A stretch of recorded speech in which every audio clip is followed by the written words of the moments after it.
नमस्कार साथियों। 8th grade अभ्यास पुस्तिका विज्ञान कक्षा 6 में आज हम पार्ट 1 भोजन के घटक के बारे में अध्ययन करेंगे।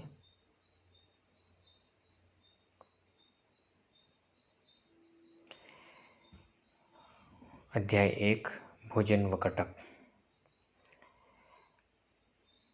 भोजन के घटकों के बारे में पूछा गया है। प्रोटीन किस किस में होता है?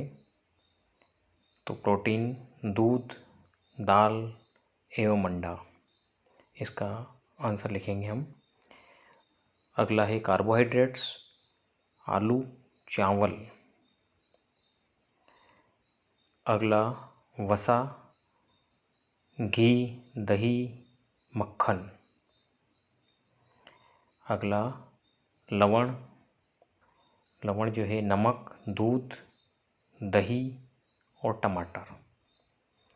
इसी प्रकार से अंतिम जो है वह पानी, पानी ककड़ी में पाया जाता है। इसके पश्चात वस्तुनिष्ठ प्रश्न पर आ जाएंगे हम। पहला वस्तुनिष्ठ प्रश्न है, सही विकल्प चुनकर लिखिए। बूझो डॉक्टर के पास अपनी कमजोरी का इलाज कराने गया। डॉक्टर ने उसे प्रोटीन युक्त भोजन लेने की सलाह दी। वह भोजन में निम्न में से कौन सी जंतु से प्राप्त प्रोटीन लेगा? चना, दूध, पपीता, आंवला। तो इसके लिए हम आंसर देंगे दूध। दूसरा है, दादा दादी हमें खट्टे एवं रसीले फल खाने की सलाह दी जाती है, जिससे हमें शरीर में किस विटामिन की पूर्ति होती है? तो इसका सही आंसर है विटामिन डी। इसी प्रकार से 4 फोटोज़ दे रखे हैं। उक्त में से कौन सा पदार्थ आयोडीन के साथ नीला रंग देता है? तो आंसर लिखेंगे आलू। इसी प्रकार अगला, बूझो खेलता रहता है, वह धूप से अधिक समय बिताता है, पहेली को पुस्तक पढ़ना पसंद है, वह हमेशा कमरे में बैठकर पुस्तकें पढ़ती एवं चित्रकारी करती हैं, तो उसे किस विटामिन की कमी हो जाएगी? तो इसका सही आंसर है विटामिन डी। इसी प्रकार से अगला क्वेश्चन आप पढ़ रहे हैं, इसका आंसर होगा आयोडीन घेंघा रोग, यानी आयोडीन की कमी से घेंघा रोग होता है। अगला, रिक्त स्थानों की पूर्ति कीजिए। खाली स्थान दिए हुए हैं, इनमें हमें ऊपर से चूज करके भरना है। पहला है, कागज पर तेल का धब्बा खाद्य पदार्थ में रिक्त स्थान की उपस्थिति दर्शाता है, तो इसमें वसा। शरीर वर्धक भोजन को रिक्त स्थान भोजन कहते हैं, तो प्रोटीन युक्त। नानी ने बताया कि भोजन को ज़्यादा पकाने से उसमें उपस्थित नष्ट हो जाते हैं, तो क्या नष्ट होते हैं? विटामिन। बिना पचे भोजन को शरीर से बाहर निकालने में रुद्रांश हमारी सहायता करते हैं, तो आंसर लिखेंगे रुद्रांश। अत्यधिक रिक्त स्थान से बचने के लिए हमें अपने भोजन में वसा की मात्रा को कम करना चाहिए, तो मोटापा। इसके पश्चात पहला जो है आंसर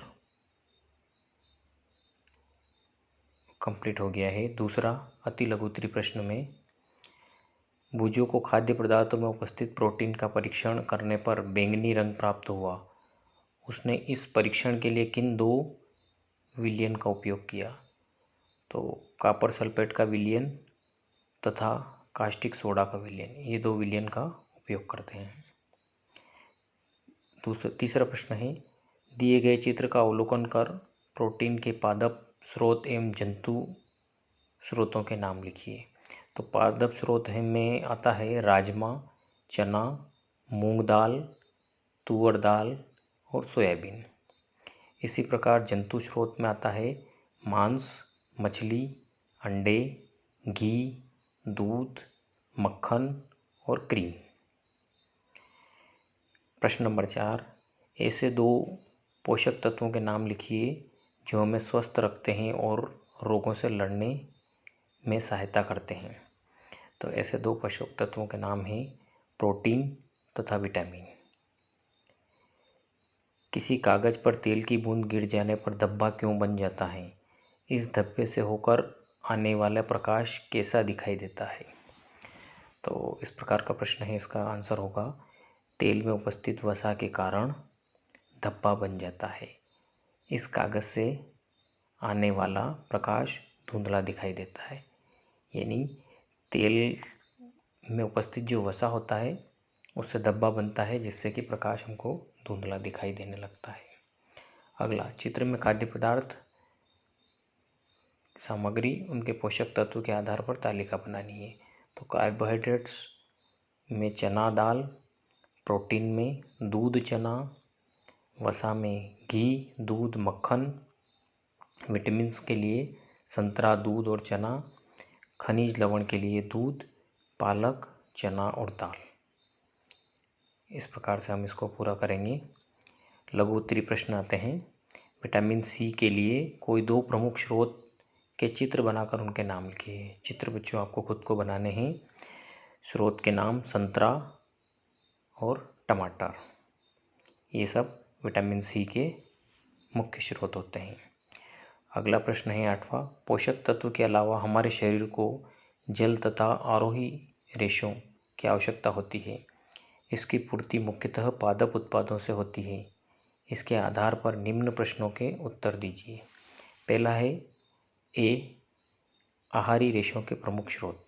यानी आहारी रेशे जो होते हैं उनके स्रोत क्या है? तो एक तो साबुत खाद्यान्न, अंकुरित दालें, सलाद, ताजे फल तथा सब्जियां। इसी प्रकार से बी है आहारी रेशों के कार्य। तो आहारी रेशे भोजन के आयतन को बढ़ा देते हैं तथा आहारी रेशों का मुख्य कार्य शरीर से बाहर निकलना। आहारी रेशों का मुख्य कार्य शरीर से बाहर निकलना। अगला प्रश्न 9वां। पहेली की माँ ने भिंडी बनाई जो स्वादिष्ट थी। उन्होंने भिंडी को काटने के लिए, धोया एवं पकाने के लिए बहुत अधिक तेल व मसाले का उपयोग किया। आपके अनुसार खाना पकाने का सही तरीका क्या होगा? तो हमारे अनुसार भिंडी को काटने से पहले धोकर निचोएं तथा उसमें संतुलित मात्रा में ये तेल मसालों का प्रयोग करना चाहिए। यानी काटने से पहले ही धो दें। अगला प्रश्न है 10वां। शरीर की वृद्धि एवं अच्छे स्वास्थ्य को बनाए रखने के लिए हमें संतुलित आहार की आवश्यकता होती है। क्या कोई व्यक्ति अल्प व्यय से भी संतुलित आहार ले सकता है? हाँ, कोई भी व्यक्ति अल्प व्यय यानी बहुत कम खर्च से, है ना, अल्प व्यय से भी संतुलित आहार ले सकता है। जैसे दाल, मूंगफली, सोयाबीन, अंकुरित बीज, इडली, केला, पालक, गुड़, सत्तू, सब्जियां आदि। ये सभी हमारे घरों में पाई जाती है और इन्हें हम बहुत कम पैसे में ले सकते हैं। बुजुओं ने सोचा कि हर समय वसा युक्त खाना ही सर्वोत्तम भोजन है। क्या बुजुओं की यह सोच सही है? नंबर 1, नहीं, क्योंकि इस प्रकार के भोजन से हमारे शरीर में वसा जमा हो जाएगी जो कि नुकसानदायक होगी। दूसरा, अधिक वसायुक्त भोजन का क्या प्रभाव होगा?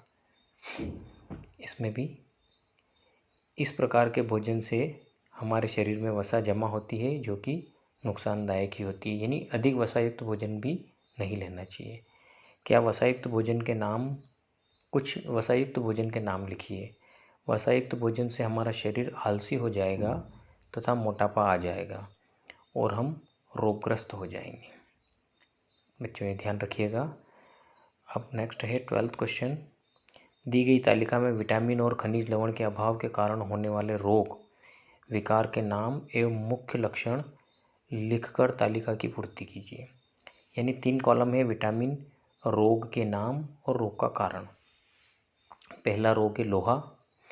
तो लोहे से अरक्तता नाम की बीमारी होती है और इसका लक्षण है कमज़ोर होना। आयोडीन, घींगा या गाइटर, गर्दन की ग्रंथि का फूलना। कैल्शियम से अस्थियां और दंतक्षय, कमज़ोर अस्थियां हो जाती है इससे। विटामिन ए की कमी से क्षीणता, दृष्टिहीनता और कमज़ोर दृष्टि हो जाती है इससे। विटामिन B1 बेरी नाम का रोग हो जाता है और इससे दुर्लभ पेशियां हो जाती हैं, ये ध्यान रखिएगा। अगला प्रश्न 13वां, एक संतुलित आहार युक्त भोज्य पदार्थ की थाली का चित्र बनाइए जिसमें विटामिन सी, विटामिन ए, वसा, प्रोटीन, कार्बोहाइड्रेट्स और लोहा, कैल्शियम उपस्थित हो। यह थाली लिखी हुई है, दिख रही होगी आपको। इसमें चित्र बनाना है आपको, तो ये चित्र आप बना सकते हैं। 14वां, चित्र को देखकर बताइए कि किस व्यक्ति किस रोग से ग्रसित है और डॉक्टर उसे कौन सा पोषक तत्व देने की सलाह देगा। यानी पहला चित्र जो है उसमें पास से व्यक्ति जो है किताब पढ़ रहा है, तो इसका रोग होगा दृष्टिहीनता और इसको मछली और गाजर की आवश्यकता है। अगला, महिला के गर्दन पर कुछ दिक्कत है, यह घेंगा रोग है, आयोडीन का उपयोग करें। ये बच्चा है जो बहुत ही अस्वस्थ दिख रहा है, तो ये रिकेट्स नामक रोग है, विटामिन डी की कमी से हुआ है। विटामिन डी अगर ये लेगा और सूर्य की किरणें, इससे इसको जो है विटामिन डी की प्राप्ति होगी। अगला, एक मोटा व्यक्ति दिख रहा है, तो ये मोटापा रोग है, वसायुक्त भोजन से इसको दिक्कत हो रही है, इसका सेवन कम करना चाहिए। अगला, इसमें हड्डियों का क्षय हो रहा है, तो अस्थियां क्षय, तो इसके लिए नींबू, संतरा और हरी सब्जियां। इस प्रकार ये हमारा चैप्टर कंप्लीट हो जाता है। अब अपन आते हैं प्रोजेक्ट कार्य पर। विभिन्न प्रकार के भोज्य पदार्थों की सूची बनाइए और पोषक तत्वों के सारणी के अनुसार लिखिए। एक तरफ भोज्य पदार्थ हैं और दूसरी तरफ उससे कौन सा पोषक तत्व मिलता है, तो आप खुद भी लिख सकते हैं। कुछ एग्जाम्पल्स मेरे द्वारा लिखे गए हैं। चावल, आलू कार्बोहाइड्रेट्स, मटर, सोयाबीन प्रोटीन, दूध, घी, तेल वसा के लिए, अंडा, मांस प्रोटीन, उबला अंडा प्रोटीन, नमक, मछली खनिज पदार्थ, नींबू फल विटामिन, उबली दाल प्रोटीन, चावल चूर्ण कार्बोहाइड्रेट्स, मूंगफली वसा। इसी प्रकार अपना दूसरा जो है प्रोजेक्ट कार्य है, भोजन में प्रोटीन के कोई 4 पादप स्रोत एवं कोई 4 जंतु स्रोतों के नाम लिखकर उनके स्थान पर चित्र चिपकाइए। तो नाम में आपको लिख रहा हूँ और चित्र आप स्वयं बनाइएगा। पादप स्रोत में चना लिख सकते हैं, राजमा, गेहूँ, दाल, नट्स, सोयाबीन और यकृत। इसी प्रकार जंतु स्रोत में दूध, मांस, अंडा, मछली, पनीर, मटन, चिकन। इस प्रकार आपका जो है पार्ट 1 पूर्ण होता है। आप इसको याद करें और अच्छे से पढ़ाई करें। बहुत बहुत धन्यवाद।